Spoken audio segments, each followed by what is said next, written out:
Hey BugOut preppers, in this video today we're going to cover an article that was in Survival Life website about when the hits the fan life hacks, and we're just going to call it the shut off from here on out, because I think YouTube will penalize you for using any kind of what they consider profanity. So what we'll call this is a review of the article Shut Off Life Hacks.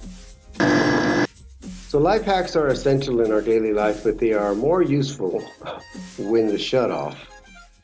Cool tricks and tips won't only make your life more convenient, but will also largely determine your ability to survive and adapt.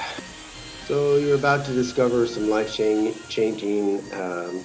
shut-off hacks you can use daily or for survival.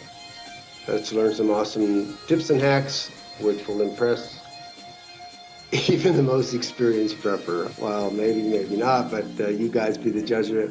Like I said, this channel is all about bringing you as much expertise from as many different sources, and you guys apply it, because one size does not fit all, and we're just happy to be a community here. So check this out. Okay, let's open, you can open rusty lids with duct tape. If your survival supplies have been sitting for a very long time, or you're getting weaker, there's a good chance the lids might not pop off as easily as expected. So you can use, you can wrap duct tape around the part of the lid and grab the end of the duct tape so you can get a grip on it, and you should be able to put a little more elbow grease to it with less strength, and use the duct tape to twist that lid right off the jar and get to grubbing. Duct tape is strong enough to give you a firm grip on the lid without breaking the mouth of the jar. Be careful either way. I'd recommend grabbing the jar with a towel or even a glove if you're in that situation, because you do not need a first aid issue just to open up a jar.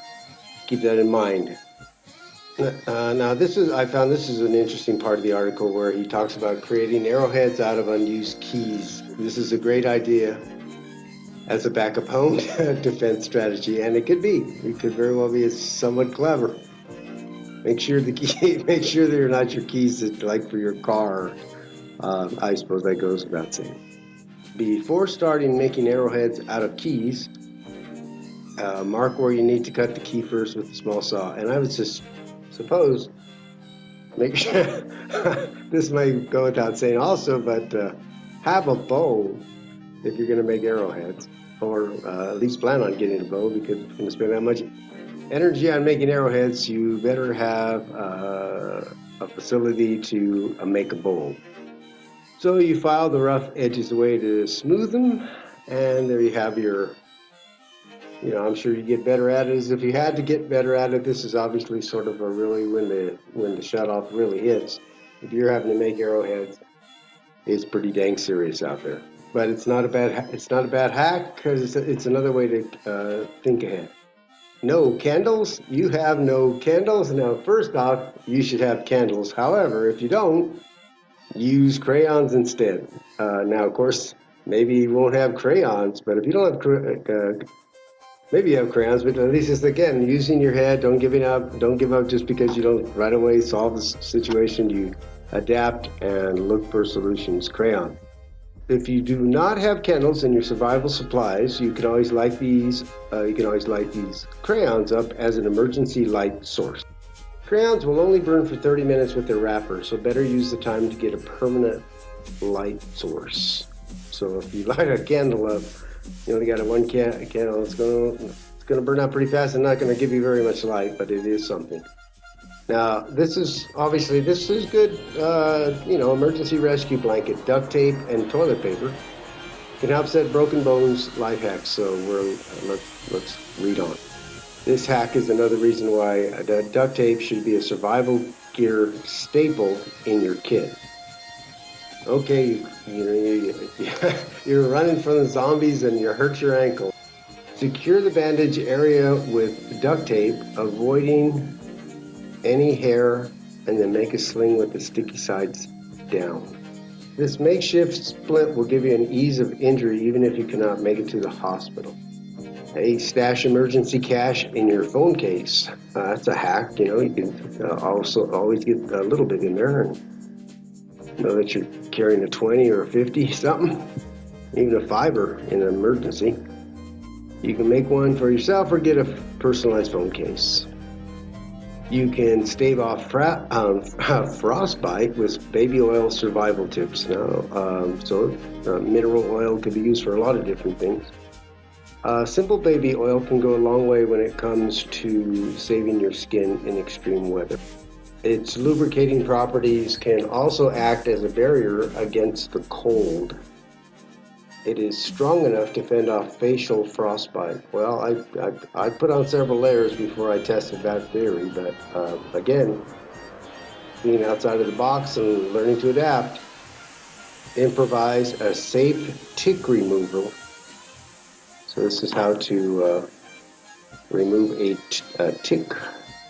A homemade tick remover out of a thread and a mechanical pencil is a great survival gear in case you encounter these pesky, blood-sucking insects. To safely and effectively remove ticks from your skin, hollow out a mechanical pencil. Insert the thread to make a loop at one end and the long ends at the other, then use the lasso and loop it around the tick.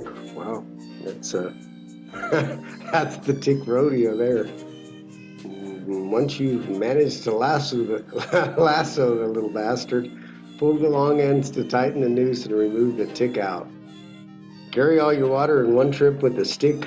Survival tips. Now this is your basic, back to basics, where you get a hockey stick or a fairly strong branch, and you can get a number of plastic water jugs and lace it through a number of water jugs.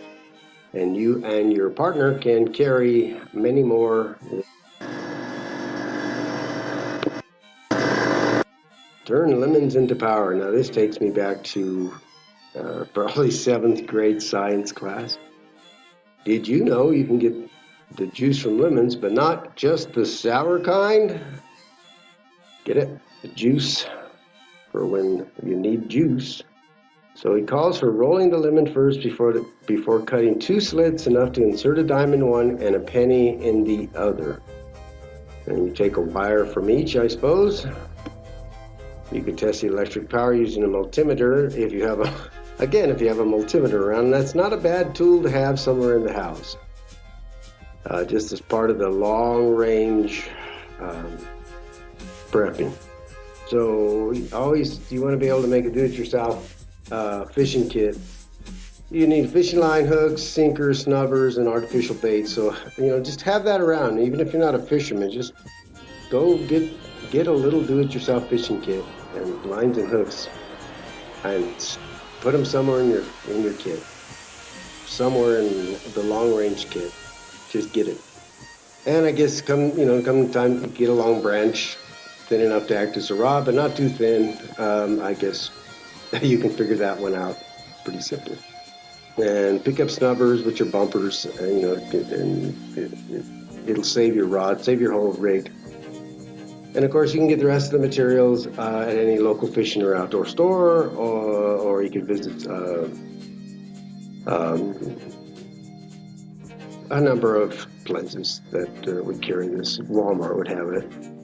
And this is a very basic way to at least purify water. Have a iodine solution, and in a pinch, man, this could be the one thing you wanted more than anything else: iodine.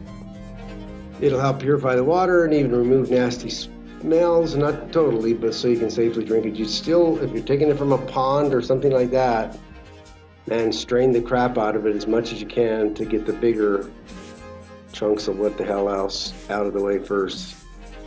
And obviously, if you can boil it, it's even better, but if you can't boil it, have iodine. Stored in travel-sized spray bottles, so it'll be easy to carry and apply the solution to. And you can make petroleum jelly, cotton balls, drench them, get some cotton balls, drench them in petroleum jelly, and they make great fire starters. They burn hotter and longer than typical paper. And you can store them in airtight plastic pill bottles to keep the moisture in. And really, make and wear paracord bracelets. Paracord is an essential prepper item to have, right up there with almost anything paracord. Get yourself some paracord. Do it right away. You start with about 10 feet. Measure your wrist for sizes, but they sell them in a, yeah, again, at Survival Life. You can probably pick them up at the Walmart or a sporting goods store, but pick yourself up with some paracord. So that was that's a good article from Survival Life. I recommended that highly, and I think that covered a lot of good stuff to get started with, and we'll be checking out more stuff from there. So check out the link in the description below for a free survival tool from Survival Life. Just click on the link and head on over there and check it out. I'm Mike, the BugOut Prepper Guy. Till next time, keep prepping. Please leave a comment, share, subscribe, and check out the link below for a very cool free survival tool. See you next time.